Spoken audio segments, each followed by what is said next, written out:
Hello friends, welcome to Somashree blog. আজকে ভালুকপং থেকে আমরা রওনা দেব দিরাংয়ের উদ্দেশ্যে। এখন হোটেলের ছাদে একটু উঠে দেখে নিচ্ছি সকালবেলাটা এরকম মেঘলাই আছে, আগের দিনের মতোই। একটু পরে আমরা গাড়িতে উঠব। ব্যাস রওনা দিতে শুরু করে দিয়েছি। রাস্তায় বিভিন্ন রকম প্রাকৃতিক শোভা দেখতে দেখতে এগোচ্ছি। একটা সামনে পুরোনো একটা গেটওয়ে দেখতে পাচ্ছি, পাহাড়ি গেটওয়ে। ব্যাস এর মধ্যে দিয়ে ঢুকে গেলাম এবং আমরা দিরাংয়ের পথে এগিয়ে চললাম। আমাদের পাশেই বয়ে যাচ্ছে সুন্দর নদী, সামনে ছোটখাটো পাহাড়। এখান থেকে আমরা এসে পৌঁছলাম টিপি গার্ডেনে। এখানে বিভিন্ন রকমের অর্কিড পাওয়া যায়, নানান ধরনের জানা অজানা নানান রকমের গাছ এখানে রয়েছে। এটা ছোটখাটো একটা বোটানিক্যাল গার্ডেনই বলা যেতে পারে। এখানে বিভিন্ন জায়গায় শেড করে অর্কিডগুলোকে রাখা হয় যাতে কোনো রকম ক্ষতি না হয়। তা আমি একটু অন্য জায়গা থেকে ছেড়ে একটু অফ জায়গা, যেখানে একটু লোকজন কম যায়, সেখানটা একটু ঢোকার চেষ্টা করলাম। উপর দিয়ে মাঝে মাঝে পাতাগুলো ঝরে পড়ছে। আমি একটু এগিয়ে চললাম একটা জলাশয়ের দিকে। এই জলাশয়টা অনেক কারণে রাখা হয়ে থাকতে পারে। এক, বিভিন্ন রকম পশু পাখি এসে জল খেতে পারে, আর দুই, এখান থেকে জল নিয়ে বিভিন্ন রকম গাছে জল দেওয়ার সিস্টেমটা করা যেতে পারে।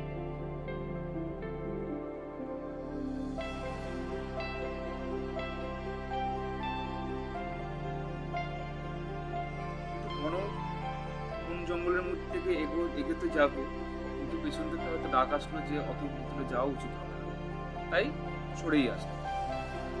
যাই হোক, অন্য দিকটা যাওয়া যেতে পারে। এবার চলে আসলাম একটা কাচের ঘরের মধ্যে। এখানে বিভিন্ন রকমের অর্কিড, বিভিন্ন রকমের প্লান্ট, হার্বস, বিভিন্ন রকমের ক্যাকটাস জাতীয়, গুল্ম জাতীয় সব জিনিস এখানে রাখা হয়েছে, গাছ জাতীয় রাখা হয়েছে।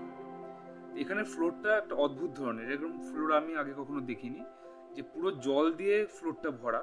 জাস্ট উপরে উপরে সব করা আছে, স্টেপ করা আছে, যার উপর দিয়ে আমরা হেঁটে চলে বেড়াবো যাতে জলে আমাদের পা না পড়ে। কিন্তু ফ্লোরটা পুরোটাই জলে ভেজা, কারণ এখানে এই স্যাঁতস্যাঁতে বা এই ময়েশ্চার জায়গাটা এই গাছগুলোর জন্য খুব জরুরি, তাই এরকম ব্যবস্থা করে রাখা হয়েছে। আর শেডটাও রাখা হয়েছে এই কারণে যে ডাইরেক্ট সানলাইট বা রৌদ্রের আলো যেন না পড়ে, তাহলে এরা কিন্তু একদম মূর্ছে যাবে। যাই হোক, এখানটা একটু এক্সপ্লোর করে আমি আবার বাইরের দিকে এগিয়ে গেলাম। হঠাৎ একটা আওয়াজ পেলাম, শোঁ আওয়াজ, যেটা কিনা অন্য কেউ হয়তো আমাদের মধ্যে খেয়াল করেনি, তাই আমি সেই রাস্তা দিয়ে এগিয়ে চলার চেষ্টা করছি। এই যেতে যেতে একটা গেট মতন পড়লো, খুব একদম নির্জন জায়গাটা যত এগোচ্ছে তত যেন আমাকে আকৃষ্ট করছে। বিশেষ করে এই বাদিকে এই বাড়িটা যেন প্রকৃতির মাঝখানে একটা নিজেই তৈরি করে নিয়েছে, এমন একটা বিষয়। যাই হোক, বাড়িটাকে রেখে আমি একটু এগিয়ে চললাম। এগোতেই দেখলাম সামনে একটা সুন্দর নদী বয়ে চলছে। হ্যাঁ, এটার আওয়াজেই কিন্তু আমি আকৃষ্ট হয়ে এটার দিকে এসেছি। এত সুন্দর নদী এখানটা দিয়ে বয়ে যাবে যে কেউ কখনো কল্পনাও করতে পারে। দেখতেই পাচ্ছেন, আর ওয়েদারটাও খুব দারুণ ছিল, একদম কুল ব্রিজি ওয়েদার।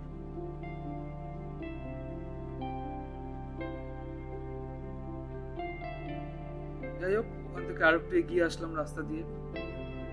এখানে খুব ফগি ওয়েদার, প্রচন্ড মেঘ কুয়াশায় একদম আচ্ছন্ন, প্রায় দেখা যায় না বললেই চলে সামনের দিকটা।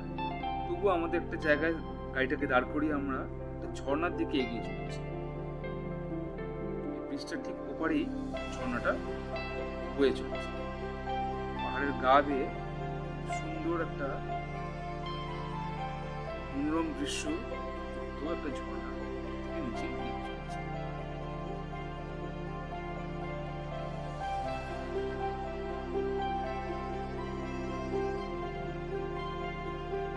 আমি একটু ফটো তুলে নিচ্ছি। যাই হোক, এবার টানেল দিয়ে আমরা বেরিয়ে চললাম তেঙ্গার পথে। হ্যাঁ, এটা ন্যাশনাল হাইওয়ে নাম্বার 13, মানে 13। এখানটা হচ্ছে তেঙ্গা এরিয়া। তেঙ্গা এখান থেকে মোটামুটি 27 কিলোমিটার দূর, যেখানে কিনা আর একটা স্পট পড়বে, খুবই সেটা অ্যাট্রাকটিভ এবং খুব সবার কাছে বেশ আনন্দদায়ক। সেই জায়গাটা, এখানে কিন্তু ওয়েদারটা অনেকটাই ভালো, বেশ সানি ওয়েদার এবং হালকা ঠান্ডাও আছে।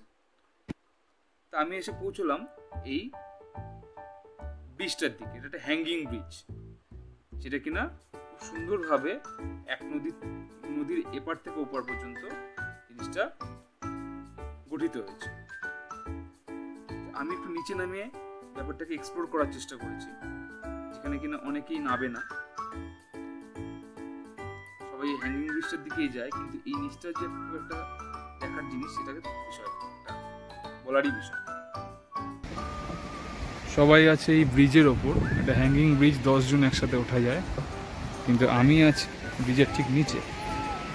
এখান দিয়ে প্রায় কোর এরিয়ার মধ্যে দিয়ে যাব, যাতে আমরা নদীর একদম কাছে গিয়ে পৌঁছতে পারি। এখানে কিন্তু জায়গাটাতে খুব বড় বড় ঘাস রয়েছে,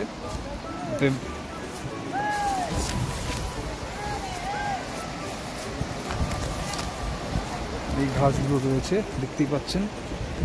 এই ঘাসগুলো পেরিয়ে এসছি একদম নদীবক্ষের কাছে। ক্লিয়ার ক্রিস্টাল ওয়াটার একদম। ওখানকার কিরমভাবে এক্সপিরিয়েন্স করেছিলাম বা আমার অভিজ্ঞতা কেমন হয়েছিল সেটা দেওয়ার জন্যই কিন্তু ওখানকার আওয়াজ, ওখানকার পরিবেশ, পরিস্থিতি বা অবস্থা এটা বোঝানোর জন্যই। যাই হোক, এখান থেকে আস্তে আস্তে এগিয়ে চললাম, সেলফি তুলে নিচ্ছি। দুর্দান্ত জায়গা। যাই হোক, এই ঘাস, বড় বড় ঘাসগুলোকে পেরিয়ে উপরে ওঠার একটা পথ। কোনখান দিয়ে নেমেছিলাম ঠিক ফার্স্টে বুঝতে পারিনি। যাই হোক, ব্রিজটাকে দেখে আন্দাজ করে এগিয়ে চললাম। সাবধানে এগোতে হবে, ছোটো মতো কিন্তু ঘাসের একটা ছাপটা লাগে। বন পেরিয়ে এদিক দিয়ে এভাবে যেতে হবে, যেমনভাবে নেমেছিলাম ব্রিজে উঠতে হবে। তেমনভাবে কিন্তু লাস্টে বুঝতে পারবো, কারণ আমার কাছে ক্যামেরা রয়েছিল, ক্ষতি হয়ে যেতে পারে। তাই ঘুরে একটা অন্য রাস্তা দিয়ে উঠবার চেষ্টা করছি। এখানে এই পাঁচিল কংক্রিটের সব দেওয়ালগুলো রাখার এই কারণ, সিমেন্ট করা হচ্ছে এই কারণে। এখান দিয়ে নেমেছি, উঠবো এদিক দিয়ে, কারণ উঁচু আছে, বেড়ে যায়, তাই অত দরকার নেই, সিম্পল ভাবেই যাওয়া যেতে পারে। এখানে রাস্তাটা, জায়গাটা তৈরি হচ্ছে, সিমেন্ট হয়ে গেছে। এখান দিয়ে ওঠার একটু জায়গা আছে, এই দেখুন, আস্তে আস্তে এগিয়ে চললাম, দিয়ে ওঠার জায়গা আছে। অবশেষে একটা পথ পেলাম, সরু জায়গা। পথ দিয়ে আস্তে আস্তে পাথরের পথ, সমান পথ, কেউ নাম এবারে ব্রিজটা থেকে উঠি।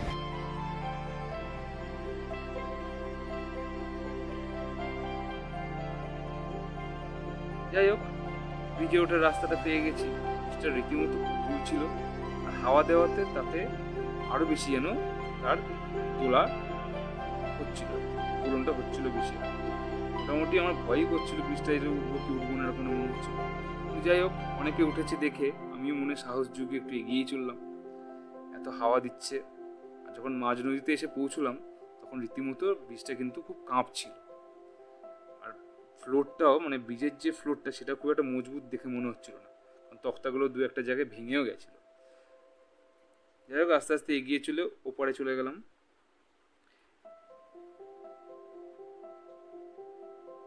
এবার উপর থেকে নেমে, ব্রিজটার থেকে নেমে এই পারে কতটা কিরকম কি অবস্থা সেটা দেখানোর চেষ্টা করছি। তো এই পারে কিন্তু ঘাসটি কিন্তু কম তুলনায়, ওপারে যতটা ছিল এপারে অতটা নেই। এখানকার জলটা কিন্তু অনেকটা কাছে এসে গেছে, আর জলটা খুবই স্বচ্ছ, দেখুন কিভাবে বয়ে যাচ্ছে, খুব একদম ক্রিস্টাল ক্লিয়ার ওয়াটার। যাই হোক, এখান থেকে আস্তে আস্তে এগিয়ে গেলাম গাড়ি করে। এটা একটা চেকপোস্ট, অরুণাচল প্রদেশেরই একটা চেকপোস্ট, যেখানে কিনা ভালুকপং থেকে যারা সব ঢুকেছে অরুণাচলে, টুরিস্ট যারা, তাদের সব কাগজপত্র এখানে চেক করা হয়। চেক করে তারপরে এদেরকে পারমিশন দেওয়া হয় যে সামনে এগোতে পারবে কি। কাগজে কোনো রকম যদি আনফেয়ার মিনস থাকে তাহলে কিন্তু এখানেই সেটা ধরা হয়। এখানে ট্রাফিক খুবই কম, লোকজন আরোই কম, তাই কোনো অসুবিধা হলো না। যাই হোক, এগিয়ে চললাম আমাদের পরবর্তী হোটেলের দিকে।